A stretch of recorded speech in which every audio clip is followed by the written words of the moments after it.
also wealth. But I think there's a type of wealth that wasn't really discussed in the film, and that was like relationships, you know. And when we came on the stage, someone had mentioned something about us pretty much all knowing each other. And, you know, it's a culture, it's a community, you know, it's relationships. And, you know, a lot of the relationships that are born in the gym, you know, that's a form of wealth in itself, and something that a lot of people are looking for. You know, that's a team in itself, you know. And also I think something that attracts people to boxing, and it may not always necessarily be, you know, a poverty thing, but like, you know, Avery was saying, just that feeling of knowing that you accomplished something, you know, and then that really the fight is with yourself, and every time you know, even get up to go to the gym, you may not want to go, but you fight with yourself.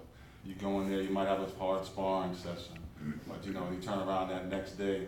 You know, the other day, I took this gentleman, Tyrell, to a gym in Pittsburgh, and he sparred undefeated heavyweight, and they were going at it, and Tyrell took some really big shots, and when we left, our plan was to come back the next day, but I didn't mention anything about it because, you know, for as much as I love the sport, it's like a love-hate thing where, you know, I love to see my athletes compete, but I hate to see them take punishment too.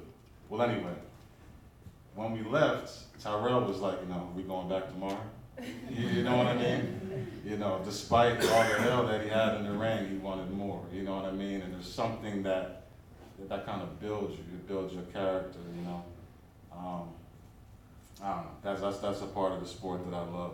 And something I also, you know, try to build with my fighters is not to be just a good fighter, but be like a good person that fights, you know.